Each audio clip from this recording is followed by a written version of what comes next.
Learning a lot being a California girl living in the South, because it's different here.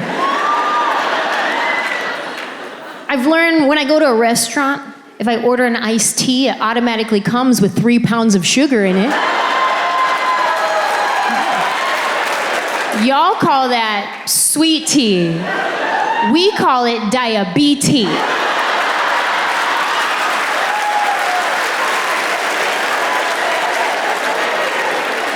Learning a lot. Very simple things. Like when I'm in Los Angeles, if I go to a store and they're like, can I help you find anything? I'm like, I'm okay. And if I'm feeling really friendly that day, I'm like, I'm okay, thanks. That's it. That's where it ends. Then I got to Nashville. I'm at TJ Maxx one day. I can hear the ladies in the row next to me. Can I help you find anything? I'm all right, but thank you so much for asking.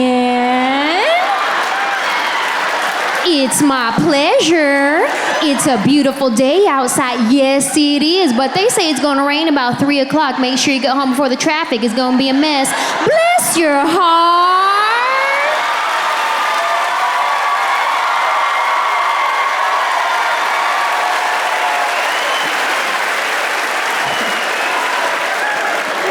I was like, ooh, I don't know if I have energy for the South. I don't know how to do it. Like, who stops talking first? Then I look around the corner and neither one of them even worked there.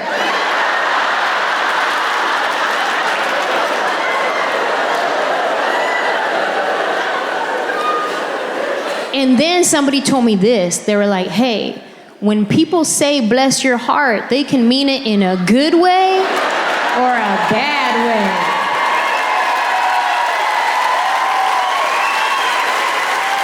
And I was like, what? Like, how you do a bad bless? And they're like, no, trust me, sometimes that's not what they mean. So now, anytime somebody tells me bless your heart, just to be safe, I reply with, bless your heart. Yeah, I wish you would bless my heart. Bless it again, go ahead.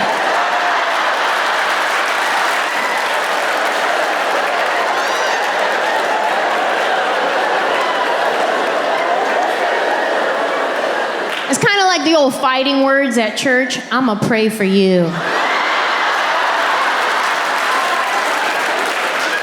Oh, that's funny, because I'm already praying for you. Yeah, you've been on my prayer wall. About to lay hands on you too, say I won't.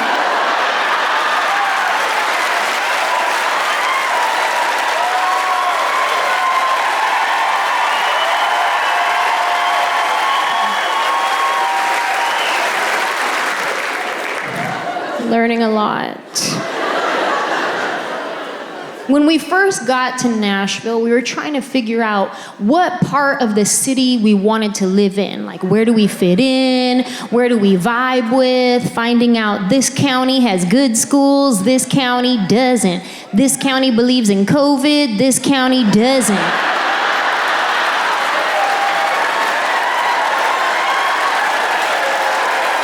Where do we fit? And I would tell my friends, I'd be like, hey, I want to live somewhere where I could get a lot of land. And they're like, okay, you want to head south. I'm like, okay, cool. But I also don't want my neighbor to be racist, so how far south?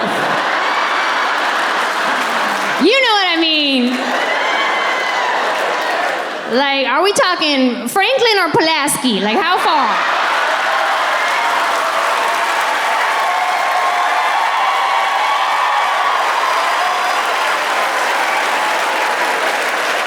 Because when you get to the deep, deep South, it's scary. I've seen movies. I'm not trying to do that.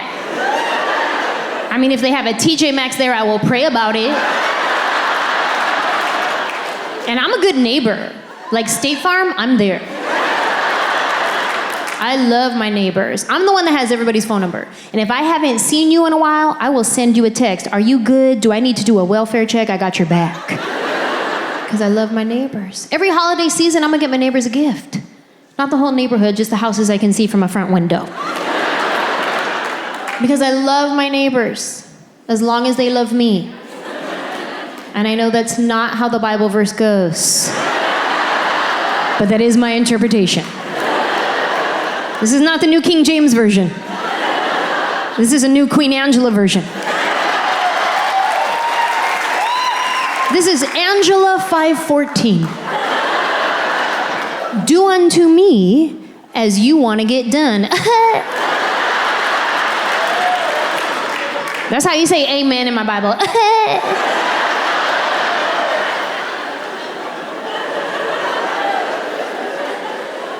You could come to my Bible study. It's on Tuesdays. Learning a lot. One thing I learned right out the gate is allergies are a whole different beast in the South. Because when I live in Los Angeles, we don't really get all the seasons. We get summer and fire.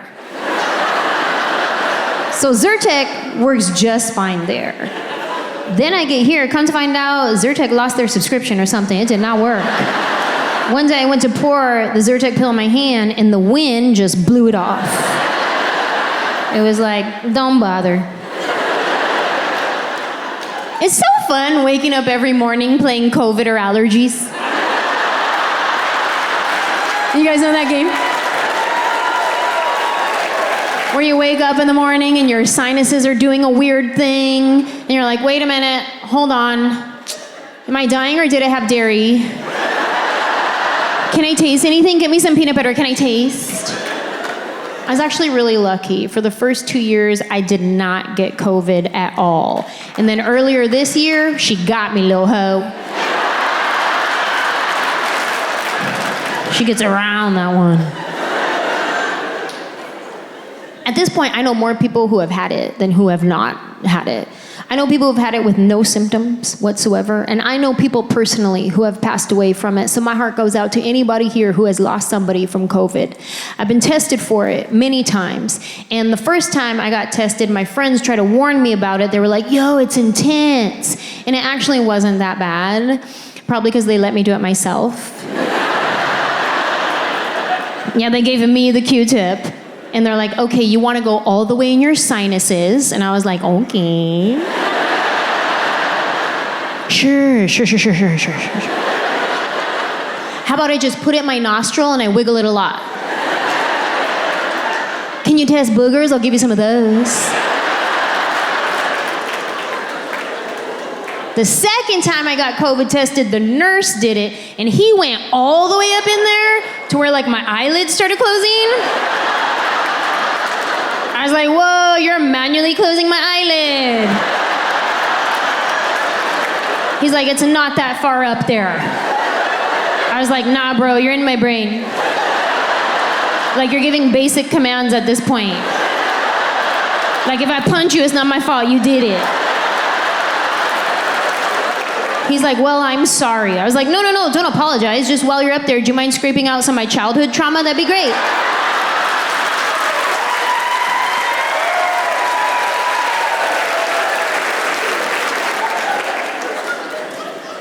Could you imagine if that was a real option? Get your childhood trauma scraped out with a COVID test.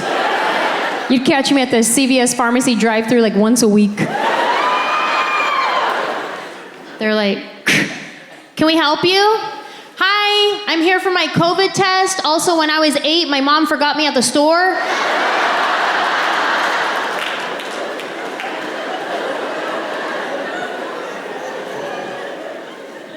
Another thing I've learned living in the South is the bugs are bigger. Y'all got some Nashville geographic stuff happening here. Like in California, we have bugs, but our bugs are cute. Then I get to Nashville. I went to get in my shower one morning. There was a spider in my shower. Now this spider was so big, I thought I was interrupting him. I did. I went to open the shower curtain. I was like, oh my God, I'm so sorry. I didn't know anybody was in here, my bad. He was big and he was furry too. Yeah, I didn't know if I should brush it or smush it. I didn't know. He was so furry, he had dander. Ew. I need my Zyrtec pill just for the spider dander. I was like, sir, the Head and Shoulders is right there. Help yourself.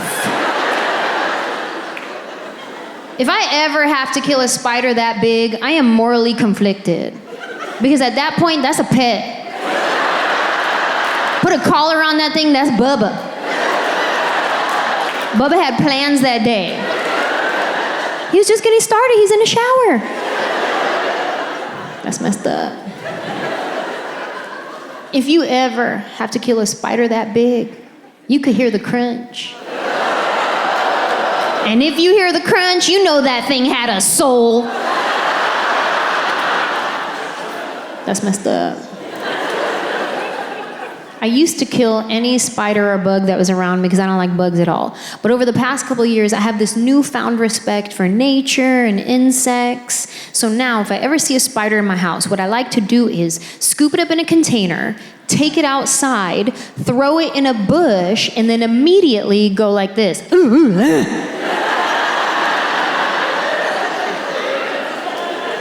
But if I'm left with no choice, and I have to kill a spider, I now like to start with an apology. Listen, sir. I know you weren't expecting this today.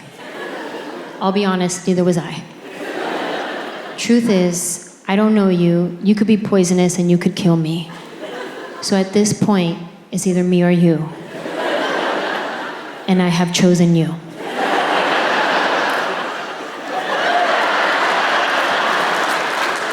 Been touring for 15 years, and my favorite thing to do on tour is eat good food.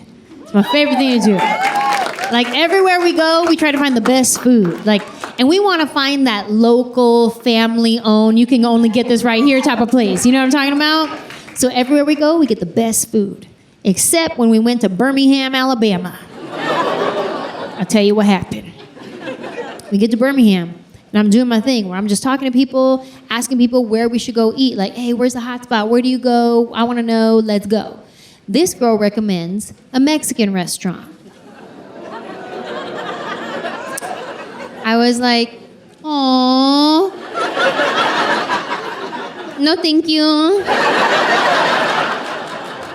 Because we're in Birmingham, Alabama. I don't want Mexican food here. Like, we're in the South. Take me where I could get some Southern food, like biscuits and gravy, shrimp and grits, butter on butter. But she said a Mexican restaurant. I was like, ooh, hard pass, thanks though. But then I started thinking about it, and I was like, you know what? Hold on. Let me not judge, okay? Because people know their city. They know what's up where they live. They know where to eat. They know the hot spots. So I was like, you know what? Let me not judge. Also, let me not limit my people because maybe one of my people done immigrated over here. And maybe when he got here, he was like, keep going. Don't look back. By the time he looked up, he's in Birmingham, Alabama. Is this California? Nah, you went the wrong way. Highway. But maybe he decided to stay. And maybe he started by making tacos on a little taco cart right outside of the nightclub. Everybody starts hearing about Jaime's Tacos. Hey, have you ever had one of Jaime's Tacos? Those are the best tacos I've ever had in my life. Jaime's Tacos, Jaime's Tacos. Maybe he is so popular, he opens up a taco truck. Hey, have you ever been to Jaime's Taco Truck? Those are the best tacos I've ever had in my life. Jaime's Tacos, Jaime's Tacos. Maybe he gets so popular, he opens up his very first restaurant in Birmingham, Alabama, Jamie's.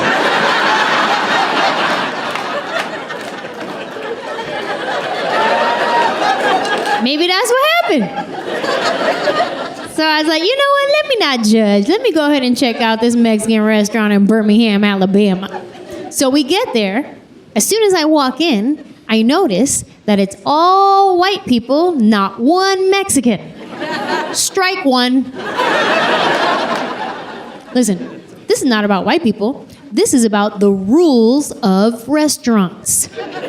Whatever restaurant you go to, whatever culture that restaurant is, if you do not see the people of that culture in that restaurant, leave. Because if they won't even co-sign on this, it's not legit. If you go to a Chinese restaurant and you don't see no Chinese people, girl, bye. Even if you see one Chinese guy, listen real close, he might be adopted, don't fall for it. You need 2 cosigns in that situation. I walk into this Mexican restaurant, I didn't have no cosigns. I became the cosign. I was like, oh man, we already drove all the way out here. Let's just give it a shot. We sit down. They charged me for chips and salsa. Strike 2. Everybody knows that chips and salsa are free.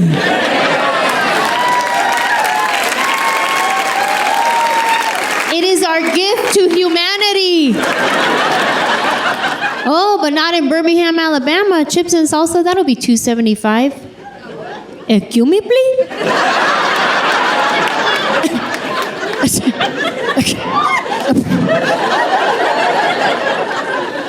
I'm sorry, is Jaime here?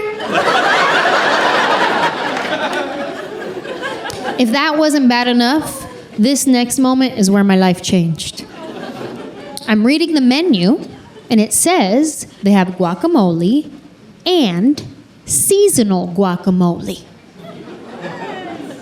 I said, seasonal guacamole? What's that?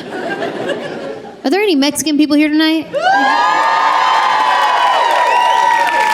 Okay, let me ask you a question.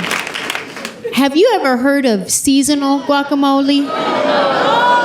Me either. I never heard of it in my whole Mexican life. I didn't know what it was. I had to ask my waiter. I said, excuse me, sir? Yeah, Chad.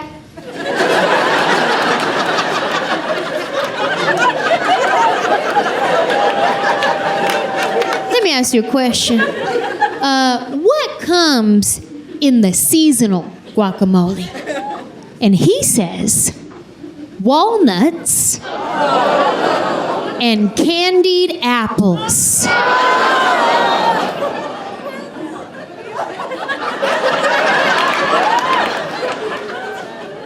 Y'all, I was personally offended. I could not believe they were doing this to my people. I knew I needed to say something. I needed to speak up. This was my si se puede moment. But we were in the South, so the only words that would come out of my mouth were, I rebuke you in the name of Jesus. You take that guacamole back to the pit where it came from. I do not receive that. Get under my feet, devil. Another thing I've learned living in the South is the bugs are bigger. Y'all got some Nashville geographic stuff happening here. Like in California, we have bugs, but our bugs are killed. Then I get to Nashville. I went to get in my shower one morning. There was a spider in my shower. Now this spider was so big, I thought I was interrupting him. I did. I went to open the shower curtain. I was like, oh my God, I'm so sorry. I didn't know anybody was in here, my bad. He was big and he was furry too. Yeah, I didn't know if I should brush it or smush it. I didn't know. He was so furry, he had dander. Ew. I need my Zyrtec pill just for the spider dander. I was like, sir, the Head and Shoulders is right there. Help yourself. If I ever have to kill a spider that big, I am morally conflicted. Because at that point, that's a pet. Put a collar on that thing, that's Bubba. Bubba had plans that day. He was just getting started, he's in the shower. That's messed up. If you ever have to kill a spider that big, you could hear the crunch. And if you hear the crunch, you know that thing had a soul. That's messed up. I used to kill any spider or bug that was around because I don't like bugs at all. But over the past couple of years, I have this newfound respect for nature and insects. So now, if I ever see a spider in my house, what I like to do is scoop it up in a container, take it outside, throw it in a bush, and then immediately go like this.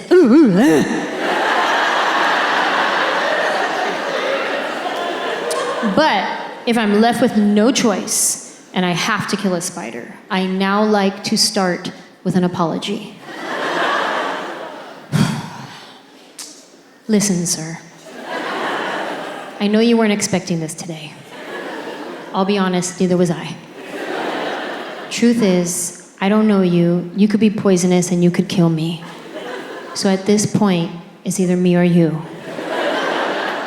And I have chosen you.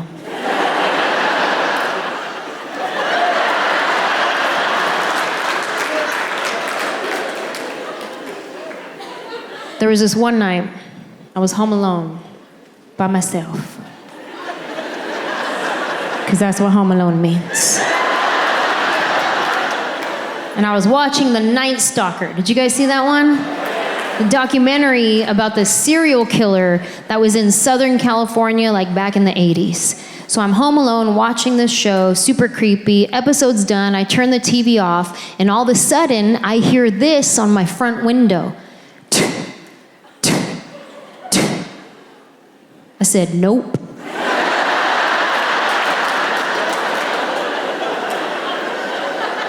I ran to my room. I put on every piece of clothing that I own. I said, if he's gonna try to assault me, he's gonna have to work real hard.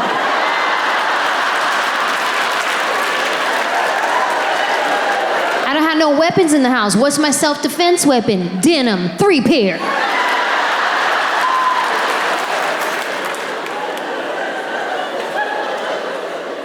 After a while, nobody came in the house, but I kept hearing the noise.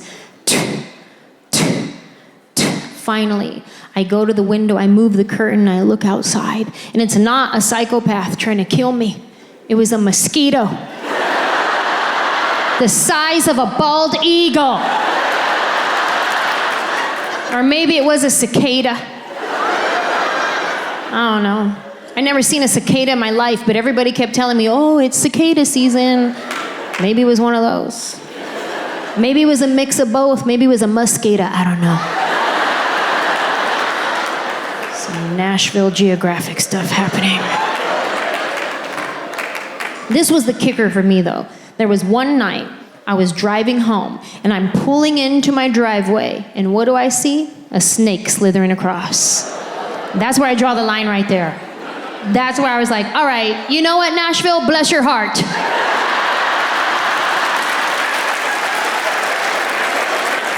This is getting ridiculous. I'm not a big fan of wild snakes. Pet snakes, I'm okay with. Like if there was a snake right here and he came with a cosigner, like he came with a guy that was like, oh yeah, that's my pet, he's cool. I like that snake, that's a good snake. Him? I don't know him. He probably had that snake since he was a baby. He probably just ate a baby. Pet snakes, I'm okay with. Like, you know how sometimes you go to a real touristy area and there'll be that one guy with like 100-pound snake around his neck, and he's just walking around. He's like, yeah, you want to take a picture with my snake? I'm like, I'll do it. He's like, all right, $20. Yeah, I don't need no picture. But the point is, I was down. I was gonna do it if it was free. Because free is my love language.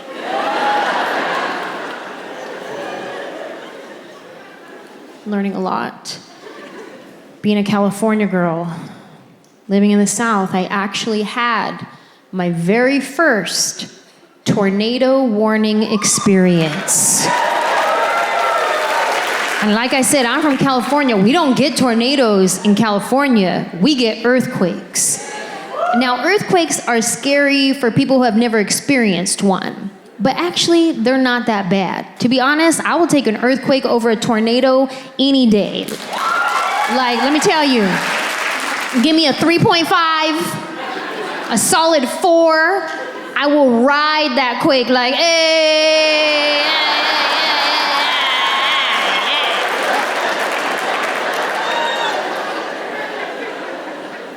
But a tornado, though? I don't know anything about tornadoes. This is what happened. We were asleep. It was 3 a.m. I get one of those Amber Alerts on my phone. The alert that goes off real loud. And I was like, okay, first of all, what child is getting kidnapped at 3 a.m. that they need to wake me up to tell me about it? What VIP child is this? That they think at 3 a.m. I'm gonna run outside looking for Honda Civics. A silver one, it's always silver.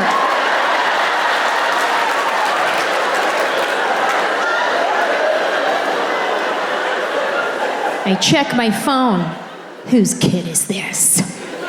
And it says, tornado warning, take cover now in a basement. Ooh, my heart started beating so fast. I said, oh my God, do we even have a basement? I don't even know. Because I'm from California, we don't do basements in California. That's dangerous because there could be an earthquake.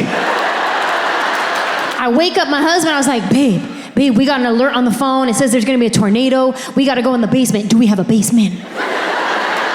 Now, my husband is an Army brat. He grew up everywhere. He spent a lot of time in Kansas, and he was like, oh, we used to get these all the time. Don't even worry about it. Just go back to sleep.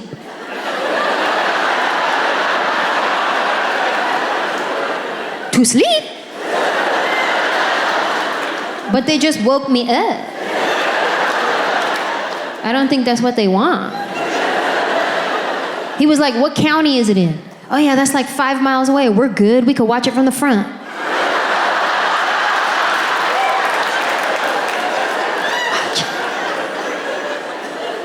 He went back to sleep. Wasn't even stressed at all. I got up. I said, oh no, this is an emergency. We sleep with one of those sleep sound machines that plays like the rain sounds. So we were already in the midst of a storm. We had our own storm going on. It was on surround sound, so it was real loud. There was stuff blowing up on the windows, but I didn't even notice because I just thought it was a good episode that night.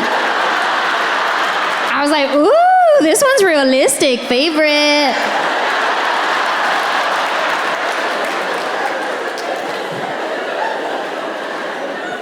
I get up, I turn the sleep machine off, and that is when we can hear the tornado sirens outside. Brrr, brrr. Then my husband, go, go, go, get up, go, go, get up, go. What? But you said we could watch it. We both start freaking out. I'm grabbing things we don't even need, like Windex, a stapler.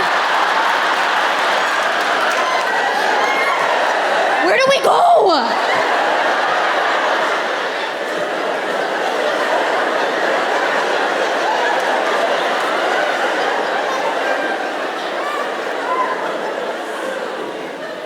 Turns out we do have a basement.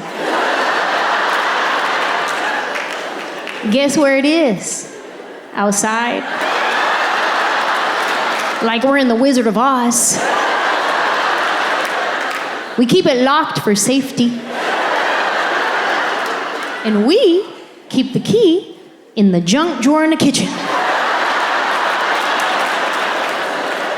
You highly underestimate what you consider junk until you're in an emergency situation. I don't know how you guys keep your junk drawers at home. Maybe you're highly organized. I open up my drawer, I gotta sift through a bunch of dead batteries, expired coupons, hella rubber bands. We don't even use rubber bands. But every time we get one, we gotta save it. Why? What is so sacred about a rubber band that we can't throw it away? Whether it came wrapped around the newspaper or asparagus, it's in the drawer now. And that asparagus rubber band, that's a good one. Woo. We better save this.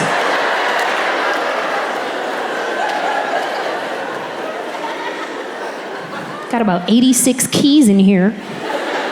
We don't even have 86 locks. Finally find the basement key. We go outside, unlock the door, get down into the basement, and that is when we realize that we are fully unprepared for this situation. We have no emergency necessities down there. No water, no food, no batteries, nothing. Just me, my husband, and hella spiders. And they were all looking at me real suspect-like too. Like they recognize me.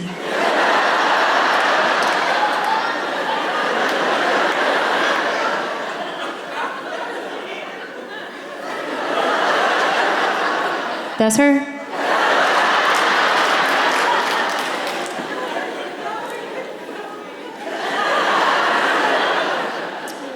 Listen, ma'am. I know you weren't expecting this today.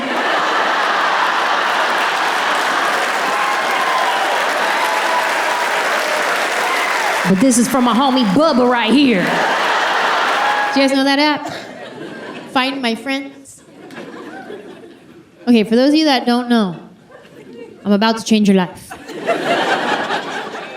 And for those of you that do know, but your partner doesn't, about to change yours too.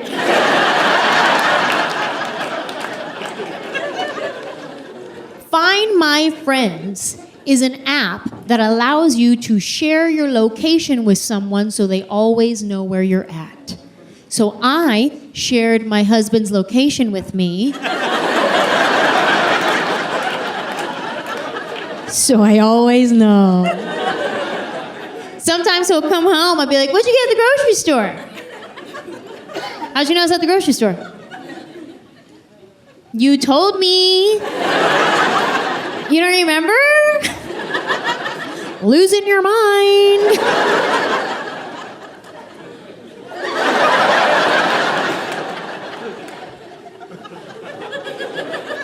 Let me give you guys a little warning though, okay? Before you go downloading the app, having all kinds of fun.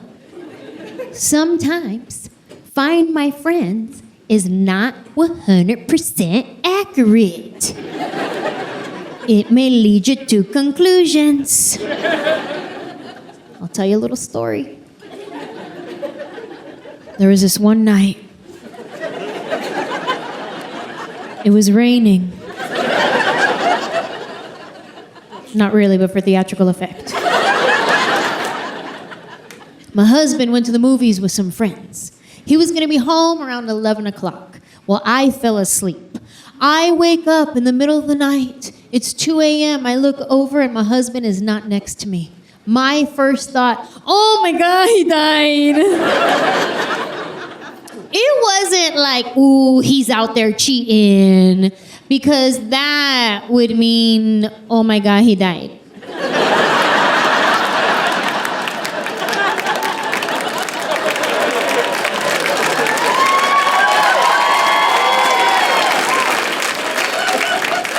It's 2 a.m. I wake up. My husband's not next to me. I start to freak out. The what ifs, they start to roll. I pick up my phone and I call him. He doesn't answer. I text him. He doesn't reply. I check his Instagram. He didn't post anything. And then I get stuck scrolling for about 35 minutes. Went down a few rabbit holes that night. Learned a couple of good recipes. Recipes I'm never gonna try. But they make it look so easy. That's how you make Dutch apple pie cake Pop-Tart leftover bites? 12 cheese macaroni. Well, I didn't even know there was 12 cheeses. Let's see, you got cheddar, Gouda, string, whiz, queso fresco.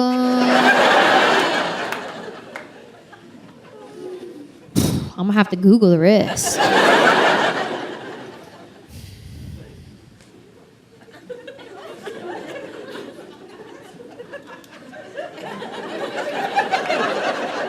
And then I remember, oh my God, he died. And that is when I check my friend finder app. And it shows his location stopped in the middle of the freeway by our house. I thought he was in an accident. I said, oh no, I gotta go to that location. I gotta go there right now, but I gotta brush my teeth first. This is why I had to brush my teeth first, you guys. Because if I get to that location and there are first responders there, if they have to give me bad news, my response would be something like, breath.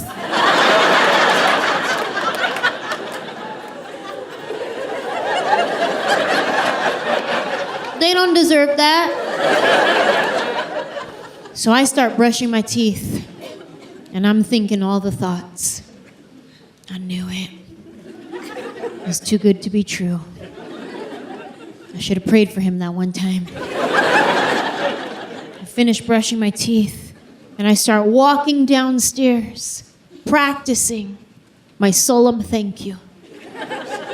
Do you guys know the solemn thank you? It's very similar to the solemn I'm sorry you say at a funeral. When you're at a funeral and you want to give your condolences to someone, you say, I'm sorry, in a whisper tone like that. And that communicates to them, I'm sorry for your loss. Because if you say it at regular volume, I'm sorry. Well, that communicates I had something to do with this. So I'm walking downstairs, practicing my solemn thank you.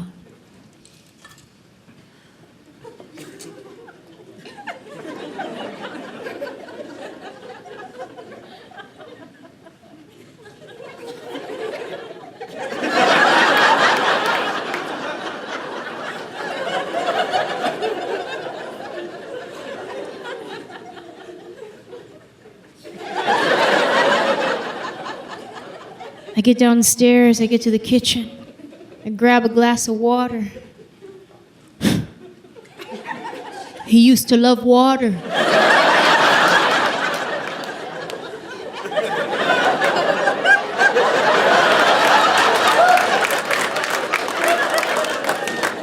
I start walking to the living room, his favorite spot, the couch, where he would watch movies and pretend like he didn't fall asleep.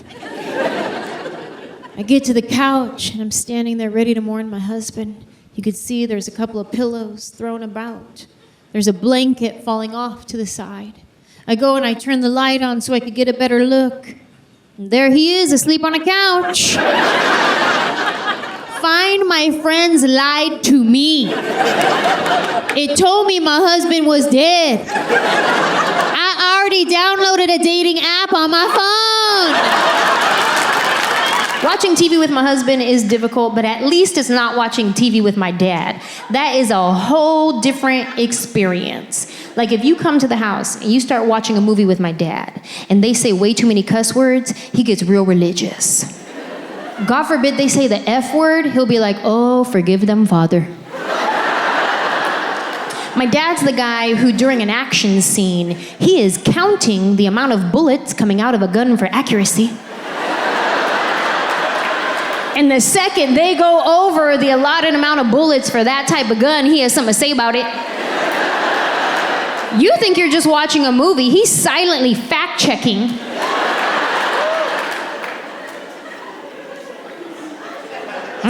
Come on.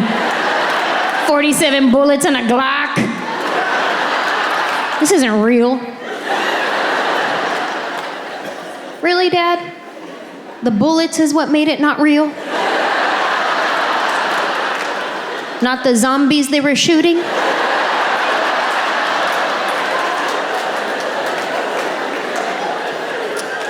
And why is it so awkward when you're watching a movie with your parents and a sex scene comes on?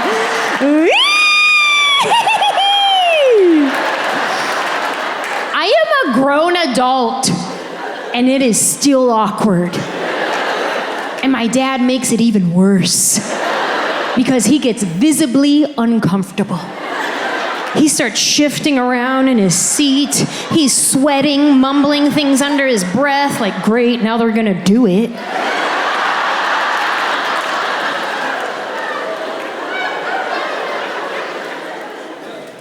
Speaking of people doing it, I have a story.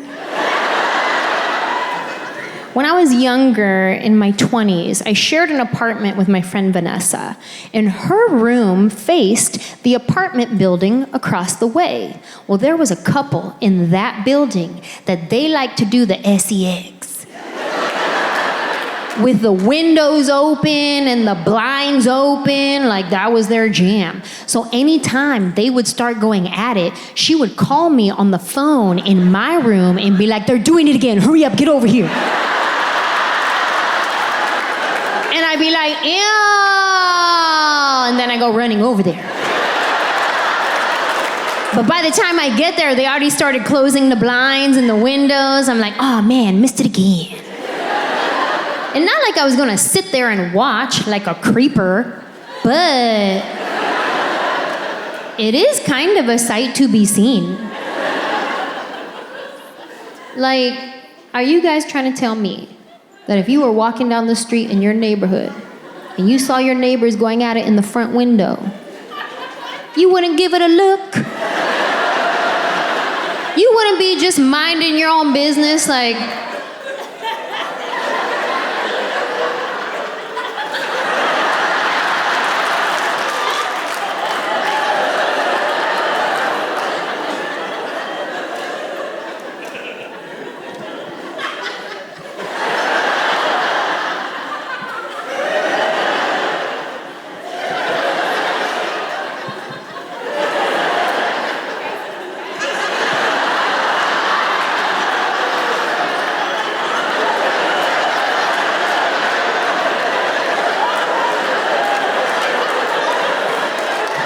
you wouldn't do a lap.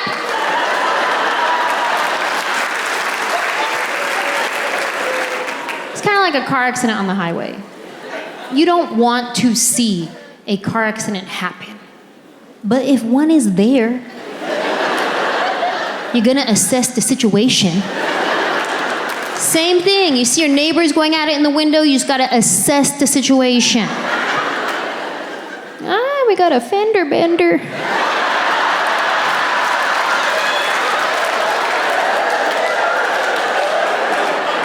Bend her all the way over.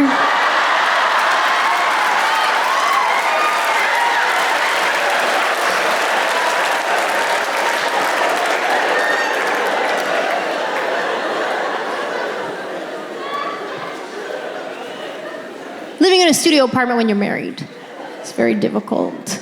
But there is one good thing about it. I will say this, one good thing. We could only fit a smaller size bed in the apartment, so my husband had no choice but to cuddle me at night, which I love, but he hates because he says I'm the hottest person alive. And to that I say thank you so much. My husband says I'm like a furnace. Any other furnaces in the building tonight? Yeah. He'll get in the bed and be like, seriously, babe, you don't feel yourself? We like to sleep with the bedroom at sub-zero temperatures. Yeah. But I like all the blankets on, so I'm nice and cozy with my face a little bit cool. He likes no blankets on, just skin to air contact. Psychopath.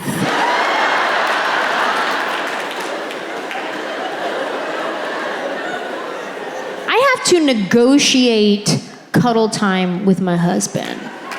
Like, he'll get in the bed and I try to cuddle him and he'll be like, babe, come on, it's hot. Seriously, babe, it's hot. I can't sleep if I'm hot, come on. And I'll be like, just give me 2 minutes of cuddling. He'll be like, okay, fine. Siri, set a timer for 2 minutes.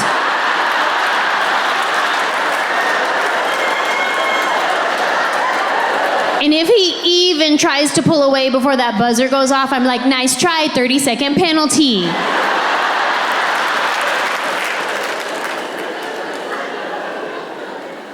I got a tip for all the furnaces out there. This is a tip. This is what I do. I go to bed first, and I pretend like I'm asleep like an angel. Then I wait for him to get in the bed, get nice and comfortable. This is the trick right here. You gotta wait for his breathing to slow down. Right when it gets nice and slow, that's when you just spider leg him up. Welcome to Tarantula's web. Try it. If my husband tries to tell me that it's too hot to cuddle, I'll be like, okay, can you rub my feet then? And I'm very grateful because anytime I ask my husband to rub my feet, he will do it. But it only lasts about 2 minutes, and then he gives up. And then I have to tap my foot to let him know he's not done yet.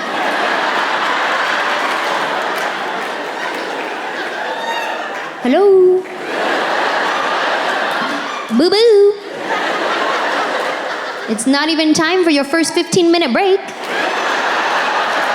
Yellow. And then he starts rubbing my feet again for maybe another 3 minutes, and then he just taps out. And this is how my husband tells me that he is done rubbing my feet. He goes like this.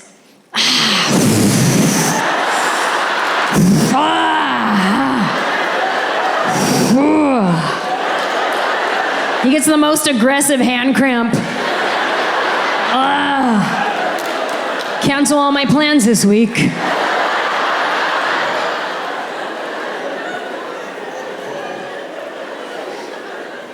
When I do finally get my husband to cuddle me at night, he likes to whisper sweet nothings. It's really cute. He'll say things like, I just want you to get off me. It's so romantic.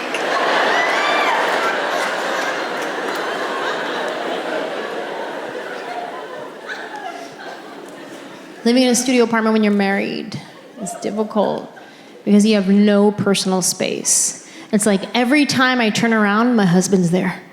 I turn around, he's right here. Turn around, he's right there. Like, whoa, weren't you just here? How'd you do that? Every time I turn around, he's there. It reminds me of a song I know called Total Eclipse of the Heart. You guys remember that song? Well, I felt like it was time for a remake, so I wrote some new lyrics. You want to hear it? Okay, I'll do it for you guys. But here's the thing. I need your help. I need you guys to sing all the turnaround parts. Do you know what I mean? All right, let's do a practice round. Okay, because only 7 of you knew what I meant. You guys do all the turnarounds, but nothing else. Practice round, here we go. Turn around,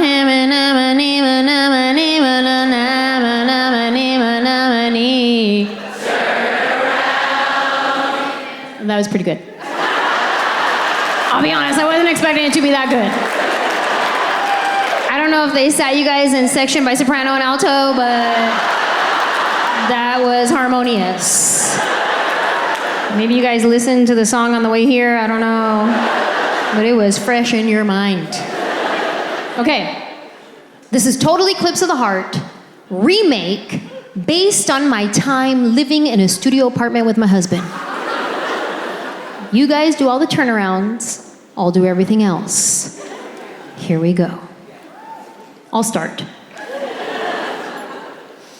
Turn around, every now and then I get some time to myself, and then you ruin it by chewing too loud.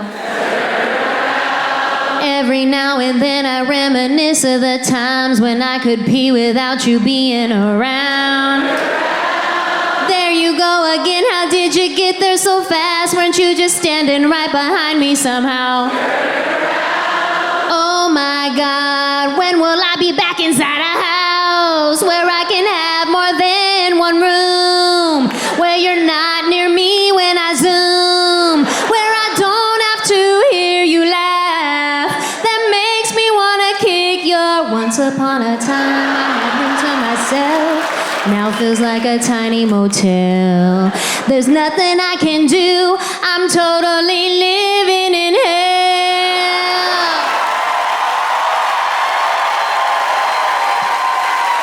I'll be honest with you guys. When I lay my head down at night, my dream is not to be a mom. My dream is to play a rape victim on Law & Order SVU. Dun dun dun dun dun. Dun dun dun dun dun dun.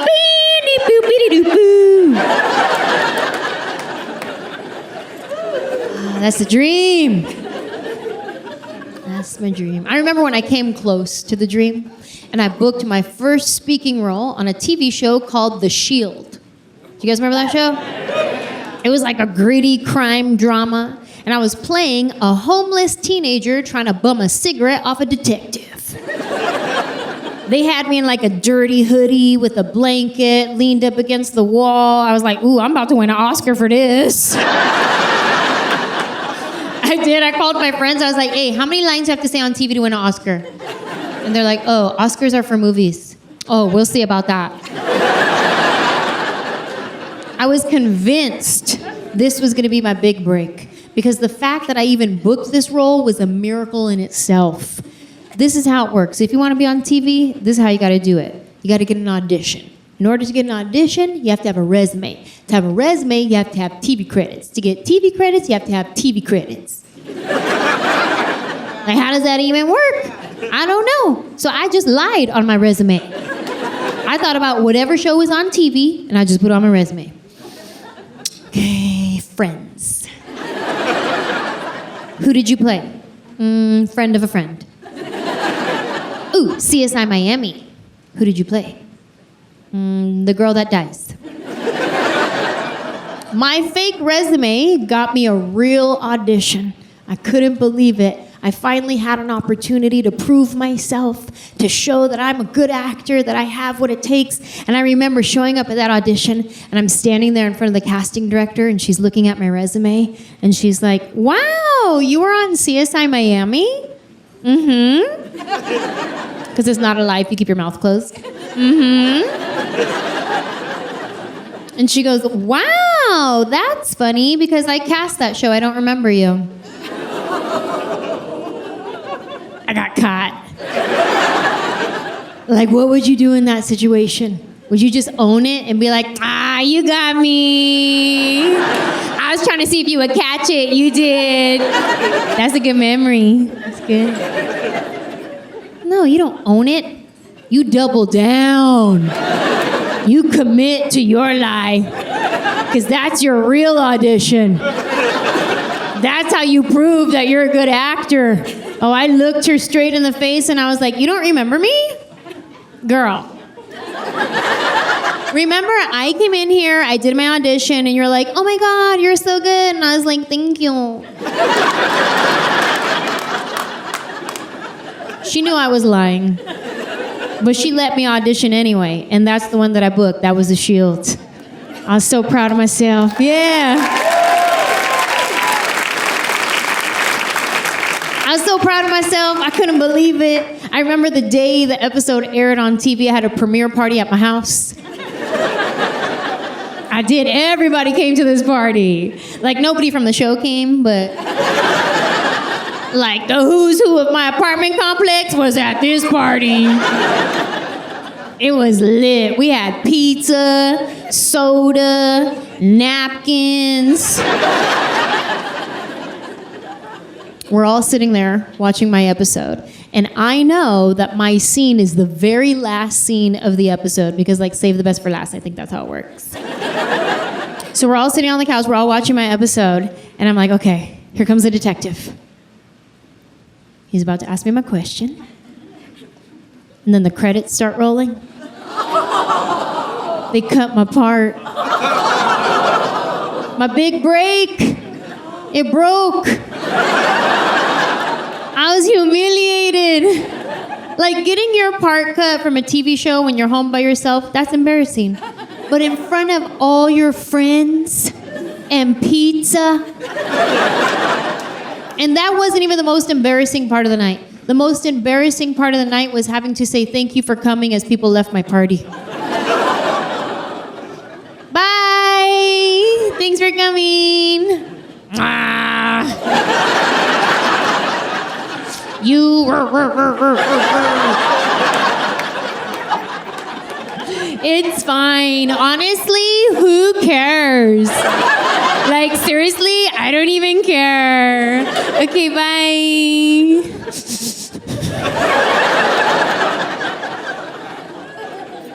I'm still dreaming, though.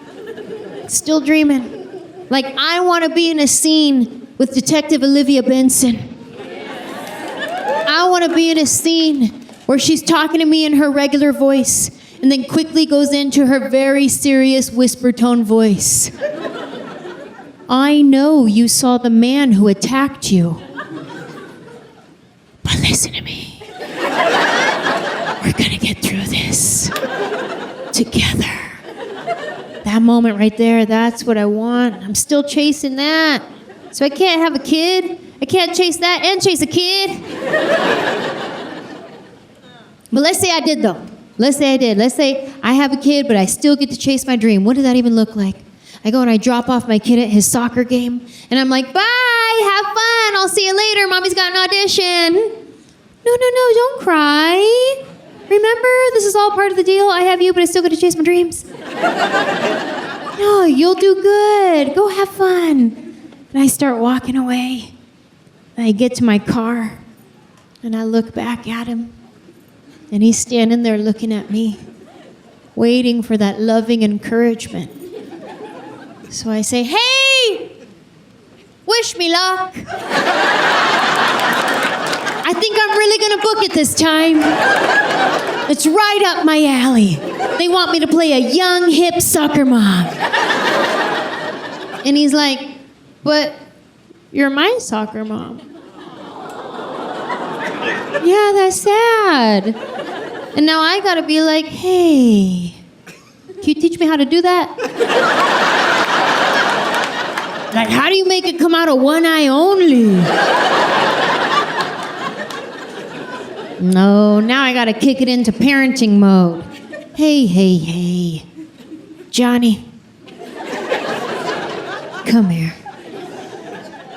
I know you want me to stay and give you Capri Suns and orange wedges. But listen to me. We're gonna get through this together. See ya. Dun, dun, dun, dun, dun. I've been doing stand-up comedy since I was 24 years old. I am now 40. Aw, thank you for cheering for that part. I'm getting older. I'll be honest, having a hard time with it. I thought I was gonna be the girl that no matter what age I was just gonna embrace it. Like, that's me, yes, queen, yes. Turns out that's something you say in your 20s. Then you get to your 40s and you're like, ooh, no queen, what happened? Oh no, that's too much eyelid. It's scary getting older. It's scary for women getting older. Because men, if you get gray hair, that's sexy. That's salt and pepper, eh? Women, we get gray hair and it's like, oh, what happened? That's not fair. I gotta start changing some things about my life. I can't keep shopping at the same stores I used to shop at. Like Forever 21? No, you're not. Turns out that was a lie. I cannot be in line behind some 21-year-old buying the same dress as her. She's out here living her best life. I'm trying to remember to take my vitamins. We like the same dress for different reasons. She's like, ooh, has pockets for my ID. I'm like, ooh, pockets for my Tums.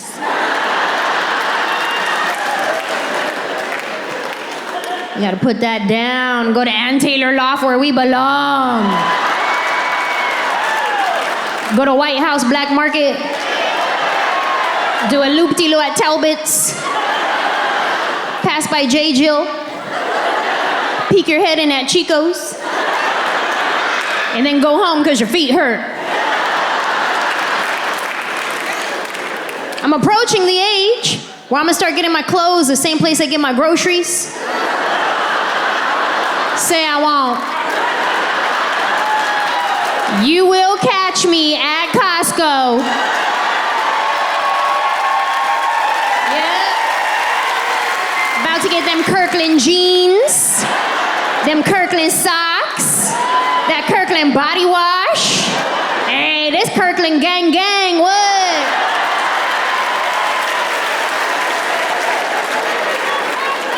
It's about to be my new Tuesday. I'm gonna start out front. Give me a hot dog and a soda for $1.50. Then I'll flash my VIP card and mosey on it.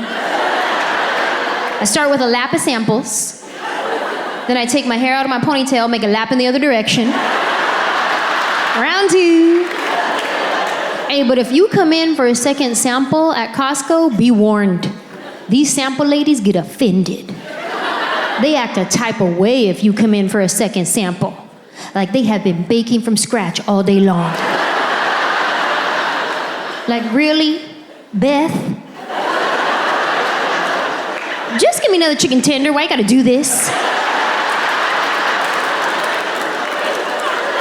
It's embarrassing enough just asking for a sample.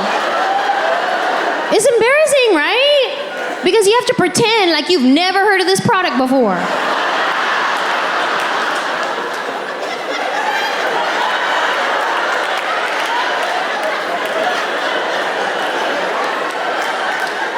You said it's a tender?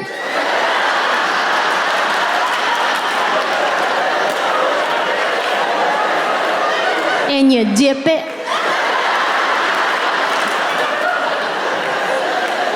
Sure, I'll try one.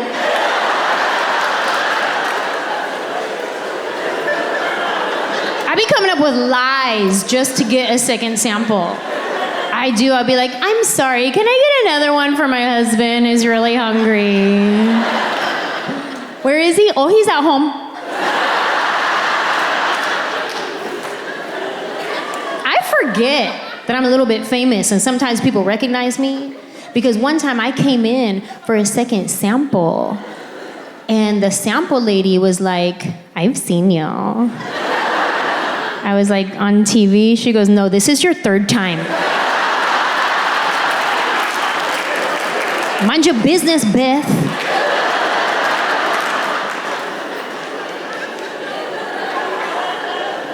It's hard getting older. There's too many acronyms to keep up with now. Like my friend texted me the other day, she was like, TLDR. I was like, what's that? She said, too long, didn't read. I was like, oh, well, too short, didn't understand. I know BRB and LOL, that's it. And I have come to realize that I am far too generous with my LOLs. LOL has become a common courtesy. It's just a thing you say. Like another common courtesy, if somebody's next to you and they sneeze, what do you say? Bless you. But are you really blessing them from God? No, it's just a thing you say. When your friend texts you and they're trying to be funny, what do you say? LOL. Did you really laugh out loud? No, you didn't. At this point, LOL just means I have received your text. If I reply to your text with LOL, at most, a little bit of air came out my nostril. If I reply to your text with LOL, this is how I read your text. Like, it was funny, but I don't know how to type back.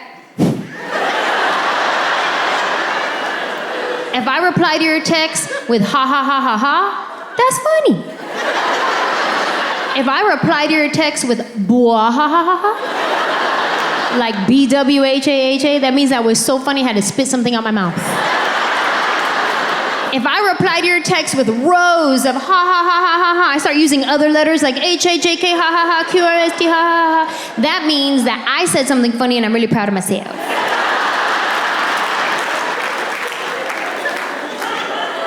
It's hard getting older. But no matter how old I get, I will always be younger than my sister, okay?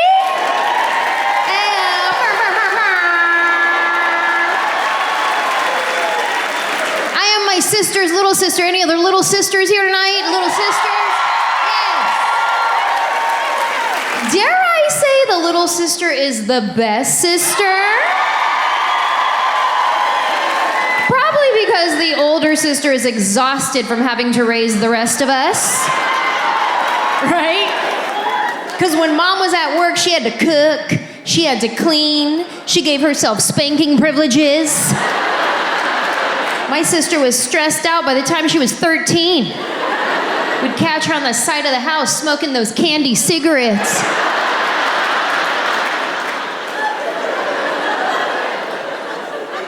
There was a dark period of time where she was going through about 6 packs a day.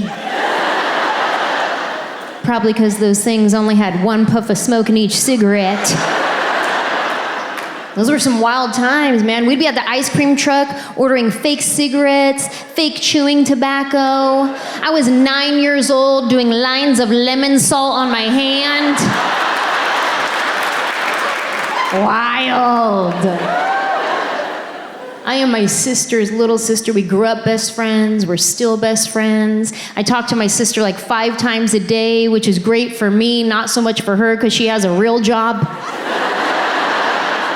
And I call her when she's at work, so she answers the phone in her work voice. Hello. I go, hi.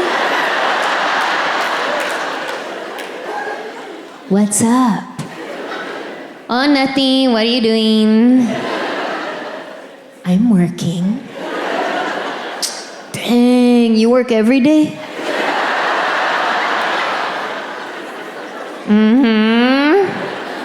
All right, then. Anyway, I was watching this show last night. It was real good, but then I fell asleep and I had the craziest dream. I was hiking up this mountain and there were these little birds in my shoe that kept chirping at me. Then I get to the top of the mountain and grandma's house is there, but not grandma from San Jose, grandma from Reno. And I was like, dang, that's crazy. Anyway, what are you doing?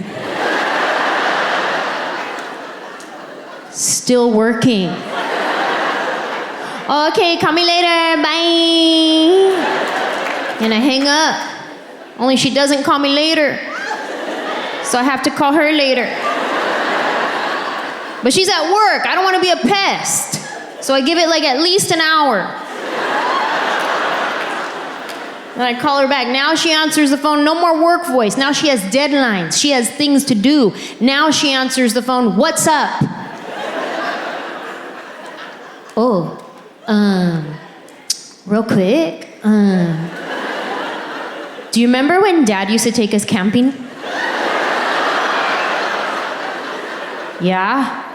And remember how we always used to have those Dorito sandwiches with pickles in the middle? Yeah? Those are good, huh? And you'd think she'd be pissed because I'm wasting her time, but now we're talking about food, and food is our jam, so she participates. Those were so good. I haven't thought about those in forever. I know. Do you ever think about Chef Boyardee raviolis? Yeah? Do you ever think about fish sticks? Yeah? Okay, I'll call you later. Bye. If I ever call my sister and she doesn't answer the phone, I automatically assume it was a mistake. She left her phone in the bathroom. I should definitely call her right back. And if she still doesn't answer the phone, then I wait for the text message from her that says, on a conference call, what's up? If I don't get the on a conference call, what's up text, then I know for a fact she's probably being attacked and I should definitely call her till she answers the phone. But she loves it though, you know what I mean? Especially when she's real busy at work, I'm like a breath of fresh air.